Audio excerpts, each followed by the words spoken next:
ಸುಮಾರು ವರ್ಷಗಳ ಹಿಂದೆ ಮಹಾಬಲಿ ಎನ್ನುವ ಒಬ್ಬ ರಾಜ ಇದ್ದ. ಅವನು ತುಂಬಾ ಒಳ್ಳೆಯವನು. ತನ್ನ ಜನರನ್ನ ತುಂಬಾ ಸಂತೋಷವಾಗಿ ನೋಡಿಕೊಳ್ತಾ ಇದ್ದ. ಅವನ ರಾಜ್ಯದ ಜನರಿಗೆ ಯಾವುದೇ ದುಃಖ ದಾರಿದ್ರ್ಯ ಬರದಂತೆ ತುಂಬಾ ಸುಂದರವಾದ ಜೀವನವನ್ನ ನಡೆಸಲು ಸಹಾಯ ಮಾಡ್ತಾ ಇದ್ದ. ಇದರಿಂದ ದೇವತೆಗಳಿಗೆ ತುಂಬಾ ಚಿಂತೆ ಆಯ್ತಂತೆ.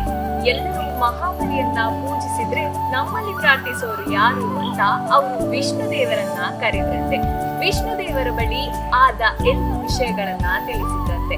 ವಿಷ್ಣು ದೇವರು ಇದಕ್ಕೆ ಪರಿಹಾರ ಕೊಡಲು ಒಂದು ಉಪಾಯ ಮಾಡಿದಂತೆ. ಅದು ಚಿಕ್ಕ ಬಾಲಕ ಬ್ರಾಹ್ಮಣನ ರೂಪದಲ್ಲಿ ಬಂದಂತೆ.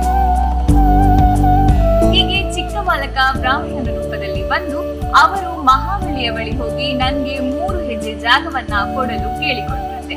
ಹಾಗೆ ಮಹಾಬಲಿಯು ದಾನಶೀಲನಾಗಿದ್ರಿಂದ 3 ಜಾಗವನ್ನ ಕೊಟ್ಟಂತೆ. ಅದು 3 ಹೆಜ್ಜೆ ಜಾಗ. ಹೀಗೆ ಬ್ರಾಹ್ಮಣ ಬಾಲಕ ವಾಮನನು ದೊಡ್ಡದಾಗಿ ಬೆಳೆದಂತೆ. ಮೊದಲನೇ ಹೆಜ್ಜೆಯನ್ನ ಭೂಮಿಯ ಮೇಲೆ ಇಟ್ಟಂತೆ. 2ನೇ ಹೆಜ್ಜೆಯನ್ನ ಆಕಾಶದ ಮೇಲೆ ಮುಚ್ಚಿದಂತೆ. 3ನೇ ಹೆಜ್ಜೆ ಇಡಲು ಜಾಗವಿಲ್ಲದಾಗ ಮಹಾಬಲಿ ತನ್ನ ತಲೆಯನ್ನ ಮುಚ್ಚಿಟ್ಟ.